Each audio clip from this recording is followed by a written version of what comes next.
डोंगराळ भाग किंवा टेकडीचे जे भाग आहेत ते फोडून जर कन्स्ट्रक्शन आणि डेव्हलपमेंटच्या नावाखाली पर्यावरणाला जर इजा होत असेल तर कुठे ना कुठेतरी पुणेकर आणि महाराष्ट्र धोक्यात आहे. कारण की सरेआम टेकडी फोडून म्हणजे आपल्याला काही महिन्यांपूर्वी एका ठिकाणी टेकडी दिसत होती आणि आता ती टेकडी आता दिसत नाही, तर तिथे मोठ्या मोठ्या उंच उंच बिल्डिंग्स आपल्याला दिसून येतात. का तर तिथे आता इलेक्शनच्या पार्श्वभूमीवरती कोणाचंही लक्ष नाही. म्हणजे इलेक्शनच्या नावाखाली जर आता आपण बघतोय तर इलेक्शनची घाई गडबड चालू आहे आणि इलेक्शनच्या पार्श्वभूमीमध्ये सर्वांचं लक्ष इलेक्शनकडे.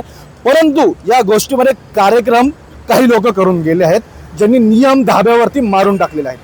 म्हणजे जर डोंगर फोडून किंवा जर टेकडी फोडून जर कन्स्ट्रक्शन होत असेल, जर डेव्हलपमेंट होत असेल, तर आता निवडणुकीकडे एक आपल्याला बहानाच झालं की काही लोकांचं लक्ष इथे नाही. कारण की का तर सगळ्यांचा फोकस निवडणुकीकडे आहे. परंतु स्थानिक लेवलला पर्यावरणाची जर हानी होत असेल तर त्याच्यावरती आत्तापर्यंत कोणाचं लक्ष गेलं नाही. कारण की आत्ता आपल्याला समजतंय की निवडणुकीच्या पार्श्वभूमी पुण्यामध्ये सध्या चालू आहेत आणि त्याच गोष्टींमुळे आत्ता इथे सगळं दुर्लक्ष इथे चालू आहे आणि या गोष्टींचा फायदा सध्या काही लोकांनी घेतलेला आहे.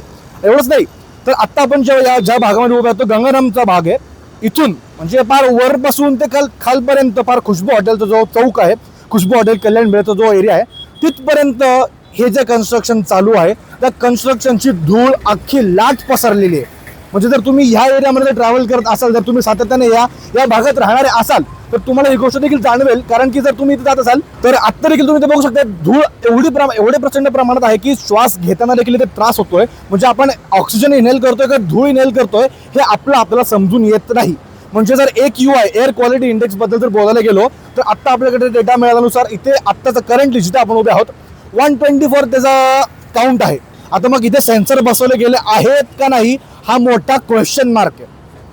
स्कीम चालू आहेत, चालून द्यावेत, परंतु महानगरपालिकेने काही घालून दिलेले नियम असतात, त्याचं जर पालन जर त्या स्कीम्सच्या माध्यमातून होत नसेल तर इथे स्थानिक प्रशासनाचं लक्ष कुठे आहे हा प्रश्न मला इथं विचारायचा आहे.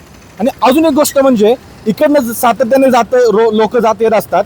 जर आपण त्या खुशबू हॉटेलच्या चौकापर्यंत म्हणजे खुशबू हॉटेलपर्यंत जर गेलो तर पूर्णपणे चादर पसरली गेली धुळीची. मुख्यमंत्री देवेंद्र फडणवीस यांनी देखील मध्यंतरी नाराजी व्यक्त केली होती की जर डोंगर फोडून किंवा टेकड्या फोडून जर असे प्रकल्प होत असतील तर ते बरोबर नाही.